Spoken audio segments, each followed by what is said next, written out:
Assalamualaikum warahmatullahi wabarakatuh. Saya Ilma Maretiana Mawadah.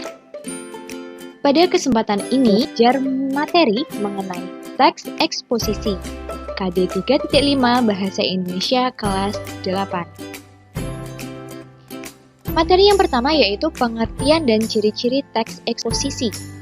Apa sih teks eksposisi itu? Teks eksposisi yaitu teks yang berisi informasi tentang sesuatu yang ada dan benar terjadi, masuk jenis karangan yang bersifat non-fiksi. Di dalamnya berisi gagasan dan fakta-fakta yang benar ada dan dapat dibuktikan. Kemudian ciri-ciri teks eksposisi. Ciri-ciri teks eksposisi yang pertama yaitu bersifat menjelaskan. Maksudnya, menjelaskan suatu hal yang berkaitan dengan informasi atau pengetahuan yang real dan ilmiah. Yang kedua, berkaitan erat dengan ilmu pengetahuan. Teks eksposisi menjadi teks yang sangat erat kaitannya dengan ilmu pengetahuan. Yang ketiga, menggunakan bahasa lugas dan baku. Maksudnya, ditulis dengan cara penyampaian yang lugas dan menggunakan bahasa resmi. Yang keempat, mengandung fakta. Fakta yang tercantum dalam teks eksposisi adalah bukti bahwa apa yang disampaikan benar adanya. Dan yang terakhir yaitu bersifat objektif dan netral. Maksudnya, bersifat apa adanya dan tidak memaksa atau memihak apapun dan siapapun. Selanjutnya, dari yang kedua yaitu unsur-unsur teks eksposisi. Unsur-unsur teks eksposisi memiliki dua unsur utama, yaitu gagasan dan fakta. Berikut penjelasannya. Gagasan disebut juga ide ataupun pendapat.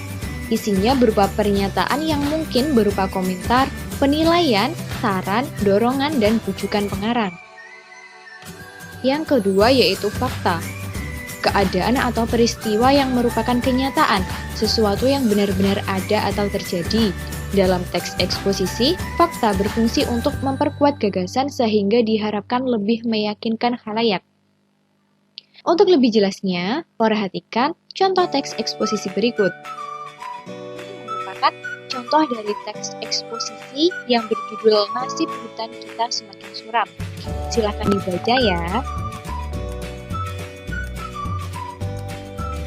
Dari teks eksposisi tersebut, contoh gagasan yaitu terdapat pada kalimat jika pemerintah tidak cepat bertindak dalam 10 tahun mendatang, hutan Sumatera akan musnah dan diikuti oleh musnahnya hutan Kalimantan.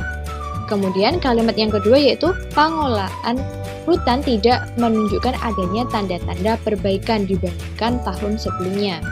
Sedangkan contoh fakta yaitu selama bulan Januari sampai Oktober, 45% dari keseluruhan titik kebakaran terkonsentrasi di Provinsi Riau. Kalimat kedua, kemudian pada bulan Oktober terjadi kenaikan jumlah titik kebakaran yang cukup signifikan di Provinsi Riau, Sumatera Barat, dan Jambi. Yang ketiga, yaitu pola-pola pengembangan teks eksposisi. Pola-pola pengembangan teks eksposisi dibagi menjadi 4. Yang pertama, pola umum ke khusus.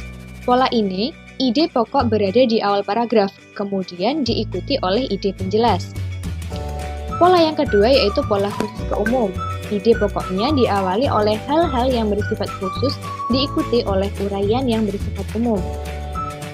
Pola yang ketiga yaitu pola ilustrasi, di mana ide pokoknya dituangkan dalam gambaran atau ilustrasi untuk menjelaskan maksud penulis. Dan yang terakhir yaitu pola perbandingan. Pola ini berisi perbandingan antara satu hal dengan hal lainnya.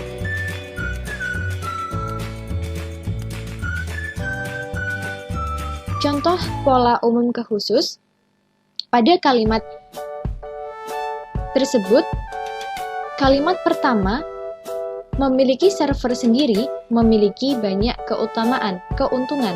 Nah, di sini merupakan ide yang bersifat umum kemudian dipaparkan atau diikuti oleh ide-ide yang bersifat khusus. Yaitu salah satunya kita dapat memanfaatkannya secara maksimal. Meskipun demikian, biaya yang dikeluarkan jauh lebih besar. Biaya untuk hardware saja sudah di atas 10 juta. Belum lagi biaya per bulan. Selain itu kita juga membutuhkan tenaga profesional untuk menjadi operatornya. Contoh kedua yaitu contoh pola khusus ke umum. Pada kalimat sebagian besar orang tampak berjejer di pinggir jalan masuk. Sebagian lagi duduk santai di atas motor dan mobil yang diparkir seenaknya di kiri dan kanan jalan masuk. Kawasan bandara sore ini memang benar-benar telah dibanjiri oleh lautan manusia. Nah, ide umumnya itu berada di kalimat terakhir, yaitu kawasan bandara sore ini memang benar-benar telah dibanjiri lautan manusia. Namun, ide-ide khususnya atau rinciannya itu disebutkan di awal. Selanjutnya, contoh pola ilustrasi. Pada kalimat ini mengandung penggambaran, yaitu pada kalimat 11 tahun lalu Indonesia mengimpor gerbong kereta api dari Prancis. Gerbong tersebut tampak menterang karena dilengkapi dengan alat-alat conditioning. Namun, di manakah sekarang gerbong-gerbong itu? Ternyata sudah banyak yang rusak. Gerbong-gerbong itu kini hanya dipakai dalam trayek tingkat 3 untuk mengangkut anak-anak sekolah dan para petani dari desa ke kota. Siapa yang salah? Penumpangnya atau pegawai PT KAI? Nah, kemudian itu bisa kita lihat, itulah contoh penggunaan teknologi yang tak dibarengi SDM yang memadai, sehingga teknologi pun lekas rusak sebelum waktunya. Di sini terdapat penguatan atau kalimat yang menunjukkan bahwa pernyataan sebelumnya itu adalah ilustrasi. Yang terakhir yaitu contoh pola pengembangan. Di sini dicontohkan pada kalimat pemerintah telah menyediakan listrik dengan tarif yang murah. Setiap orang dapat menjadi pelanggan dengan tidak banyak mengeluarkan biaya. Berbeda halnya dengan Petromax. Meskipun sama-sama membutuhkan bahan bakar, tetapi energi yang dihasilkan Petromax sangat kecil jika dibandingkan dengan pembangkit listrik biasa. Petromax hanya digunakan di desa-desa, sedangkan listrik terdapat di kota-kota.